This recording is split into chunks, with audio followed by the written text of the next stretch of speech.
y'all. Hey, it's your girl Amber with Success Beyond Depressed, and I think I want to start a series of just kind of coming to you and talking about how my week was overall. Like, how did I physically and mentally and spiritually handle the stressors of the week, the anxiety of the week, the potential depression that was looming over me for that week. So that's what we're going to try to do on that. For those of you that don't know, my name is Amber. I am a clinical nurse manager at a dermatologist's office, and I battle with depression and anxiety. And I have for over a decade. I know that, with the pandemic and just other things that have been transpiring within the world, all of the violence, the senseless shootings, death all the way around, increased crime rates, health disparities, and things of that nature. People have either been introduced to depression, or their depression and or anxiety has worsened. And I just want to let you know that this platform, I want to use it as a safe space for you and myself as well, because again, this is something that I go through every single day. I am someone who has high functioning depression, and basically what that means is I'm not the person who's just like sad, crying, and whatever all the time. That means I can still pretty much go through life without people generally knowing, quote unquote, which I hate to say that because depression doesn't have a face. Anxiety doesn't have a face. Mental health doesn't have a face. Really and truly, nothing has a face. That is an internal struggle, right?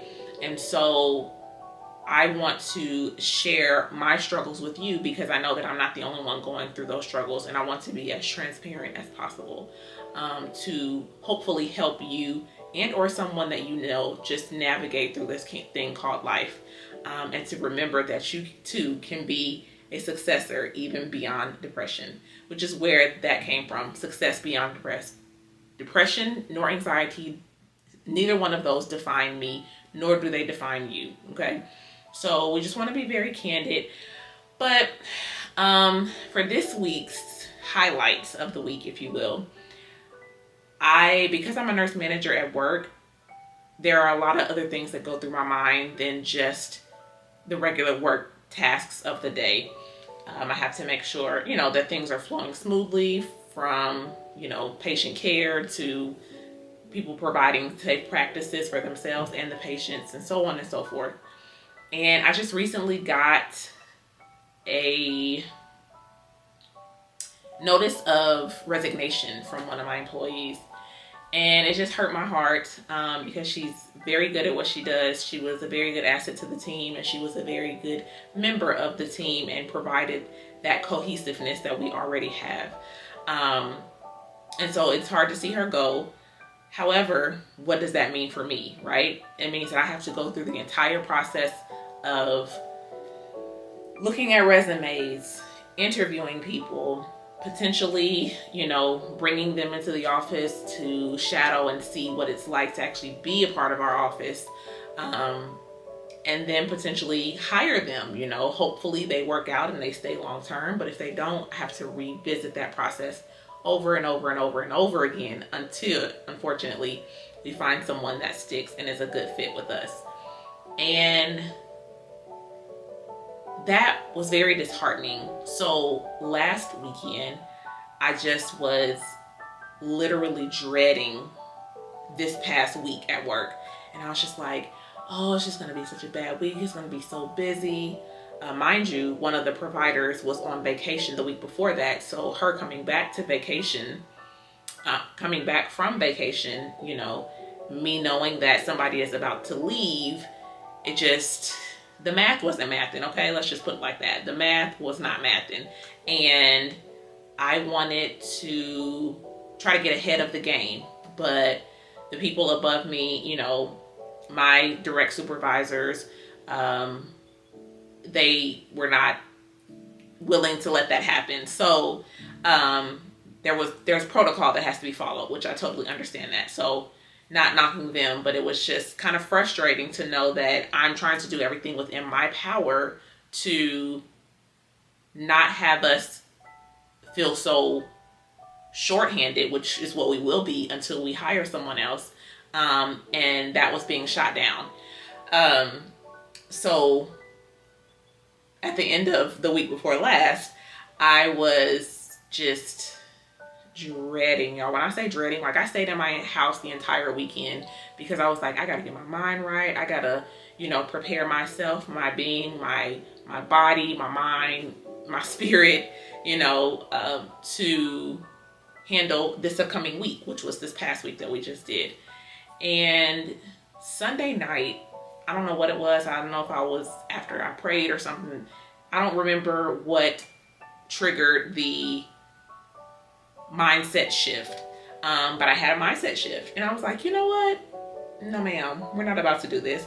We're not about to doom something that hasn't happened yet, right? So I took the power back in my hand and I was like, you know what? We're going to have a good day. We're going to have a good week. And we're just going to allow those things that are going to come, and we will handle them at that time. Y'all, when I say that shift alone propelled just like my spirit, my energy, and everything in a forward direction, and it was rejuvenating. So my anxiety slim to none, whereas a couple of days before that, 17 out of 10. You know what I'm saying? Like, the scale just literally, it tipped in my favor. And I think that it was really due to my mindset and how I was determined to not let something that hasn't even happened yet to dictate how I was going to feel and or handle a situation. And I just want y'all to know that with someone that has anxiety, a lot of times we tend to be overthinkers. And I am very much so an overthinker. Sometimes to a fault, and it does, it's not always a good thing. And in this particular case, an example, it wasn't a good thing until I noticed what was going on. I was very self-aware, and then I was able to shift that mindset. And I just want you to be encouraged that things are going to happen. Life is going to life, okay? Life is going to life. There's nothing that we can do about that because we are not in control. Control the things that you can control, and the things that you can't, they will come. Take them as they come. Deal with them as rationally as you can, and let it go. That's literally the ingredients of how to decrease your anxiety, okay? But yeah, so I just wanted to encourage you that was my kind of highlight of the week. And every day after that Monday just kept getting sweeter and sweeter. Now I only work 4 days a week. I work Monday through Thursday, 10-hour days.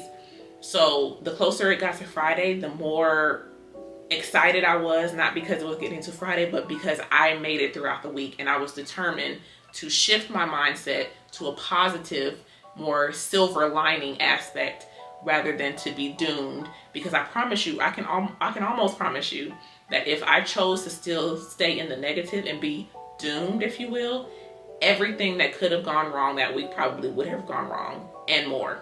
But not to say that it was a perfect week, because it was not. There were still things that I had to handle. There were still fires that I had to extinguish. Like, again, life still life. You know what I'm saying? And so it does not mean that none of that happened. It just means that because my mindset was in a positive place, I was able to handle it and let it go.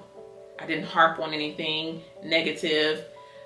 I don't know, like, even just talking about it now, reflecting on that with you all, just brings me so much inner peace and joy to know that literally that mind shift or that mindset shift is all that it takes to help propel you forward in life in general and to decrease your anxiety in the meantime. So these are going to be like real quick conversations. I'm not going to always come looking like this because I really just got back from church. So I'm not even going to lie to you, not going to front. I may come in here in my pajamas one day with a bonnet on, but guess what? It's going to be a heart to heart. You know what I'm saying? But I just want to thank you all for tuning in on today's video. Thank you so much for watching. I hope that you comment, like, share, and most of all, subscribe. and to know that you too can have success even beyond depression. Bye.